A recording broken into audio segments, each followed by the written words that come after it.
Nima bo'ldi? Gapir. Opa, men nima deyishni ham bilmayman. O'z qaynotam menga tegajog'lik qilyapti. Nima deb aytishni bilmayman. Yolg'iz qolishimiz bilan tegajog'lik qiladi. Har xil yomon gaplar gapiradi. Nomard. Nimaga shuni eringga aytmaysan? Qanday aytaman? Oilam buzilib ketadi-ku. Bundan ko'ra buzilgani yaxshi emasmi? Insonsiz nomard odam ekan. Bo'ldi, yig'lama. O'zim senga nima qilish kerakligini, qayerga murojaat qilish kerakligini o'rgataman.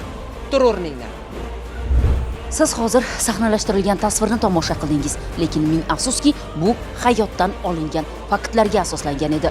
Aynan shunga o'xshash holat Toshkent shahri Yangi Hayot tumanida qayd etildi. Ya'ni qaynota o'z keliniga shilqimlik qildi. Bizga taqdim etilgan ma'lumotlarda keltirilishicha, Yangi Hayot tumanida istiqomat qiluvchi erkak keliniga nisbatan uyatli harakatlar qilganligini, hozirda qilgan ishidan pushaymon ekanligini bildirgan. Mazkur holat bo'yicha ish jinoyat ishlari bo'yicha Yangi Hayot tuman sudida ko'rib chiqildi. 1976-yilda tug'ilgan huquqbuzarga nisbatan ma'muriy javobgarlik to'g'risidagi kodeksning 41-1 moddasi, ya'ni shaxsoniy shilqimlikda nazarda tutilgan huquqbuzarlik borligi sababli aybli deb topilib, besudga ma'muriy qamoq jazosi tayinlangan. Ochig'i meni va adashmasam tomoshabinlarni ham bir savol o'ylantiryapti. Qaynotaga berilgan 5 kunlik qamoq jazosi yakunlanganidan keyin bu inson ayoliga yoki o'g'liga qay ko'z bilan boqa olar ekan?